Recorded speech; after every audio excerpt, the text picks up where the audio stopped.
Hello and welcome. So December is just around the corner and I would like to make an advent calendar for my grandmother. She is really into puzzles and sadly it is one of the few things that she can still do. Nowadays she is struggling with puzzles that are like 1,000, 2,000 pieces. They used to be very easy for her but not anymore. So this is the third year that I'm doing this. I bought a beautiful puzzle and I also bought these very beautiful advent calendar boxes.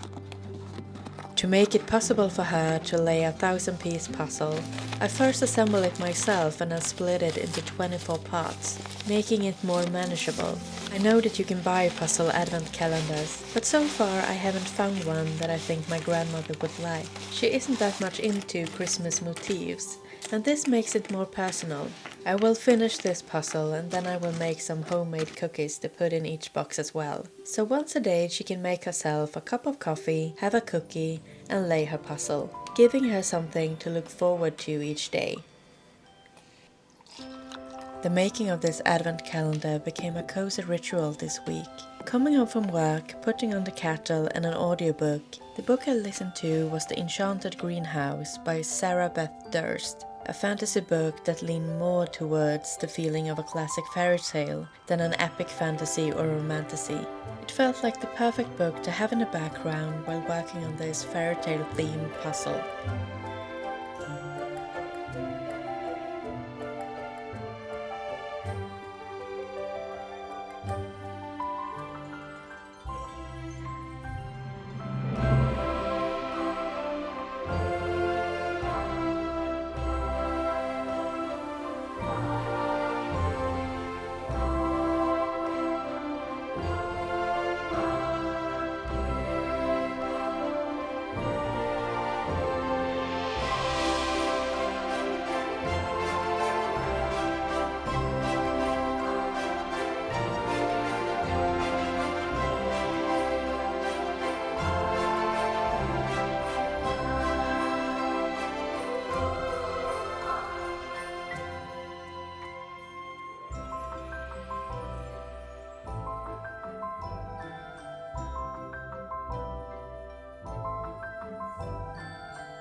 Today is Friday and I just got home from work and I'm very exhausted, but I am determined to finish this puzzle tonight.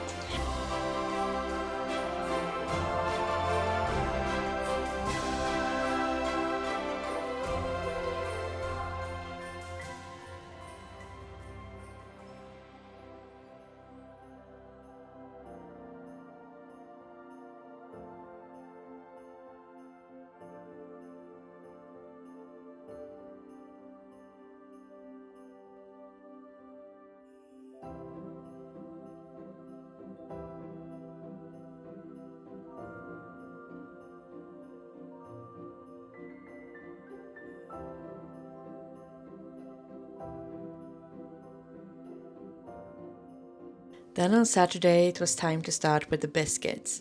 I made two different kinds of biscuits, both made on a base of what we in Sweden call Mördeg, which is a kind of shortbread variant. One is a staple for me when it comes to Christmas baking, an orange and ginger toffee biscuit. The other one I had never tried before, even though it's a classic, named Jitterbugg after the dance Jitterbugg. After the Second World War, two things coincided: the arrival of swing dancing in Sweden and the lifting of the butter and sugar ransons, resulting in an indulgent biscuit with a buttery shortbread and a swirl with sweet meringue that got named after the most fashionable dance at the time.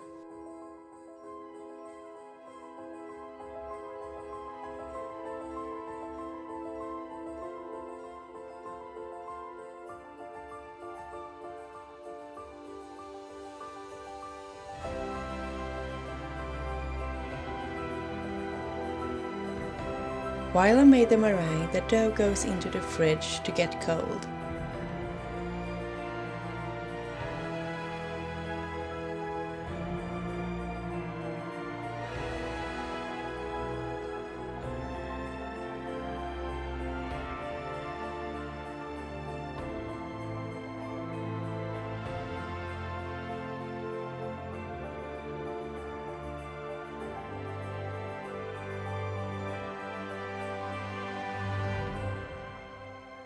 This became a bit messy, and afterwards I read that you are supposed to put the rolls into the fridge for about an hour before cutting them, which probably would have made this less of a mess. But the biscuits turned out great.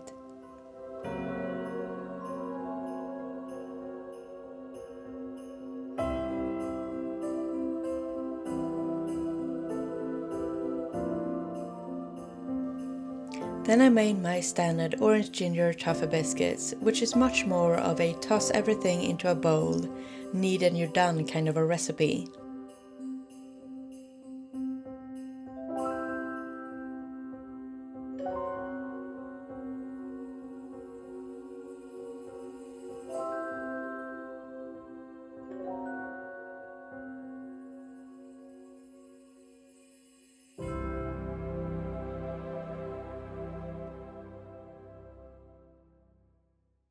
Split the dough into two, roll them out and put them straight into the oven. Then cut them diagonally and you're done.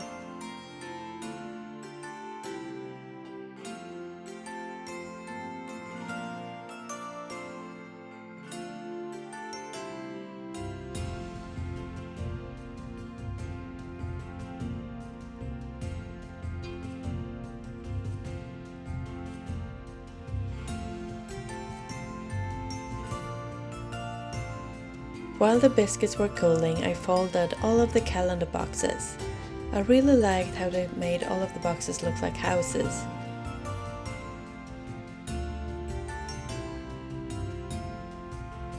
Then it was time to start dividing the puzzle. Starting down in the left corner, I did my best to make each day have a center character.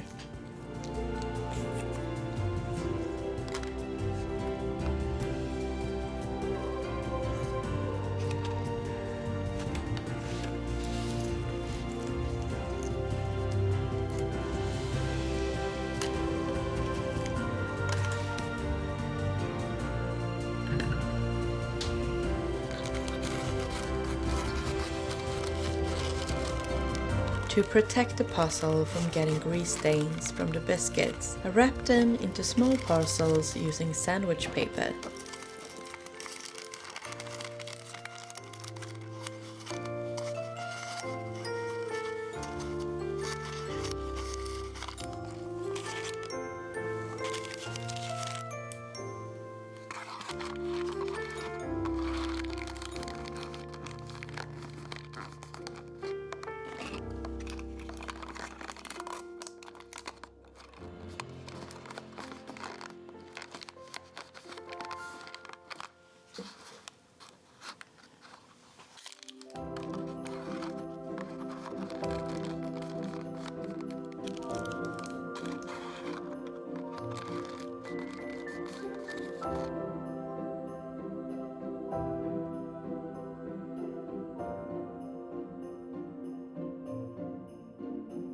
Then I took out a basket and placed all the boxes inside together with the illustration of the puzzle, before I took it over to my grandmother. She is so excited to get started that as of today, when I edit this, she could not wait one more day until tomorrow, December 1st, but has already opened box number 1.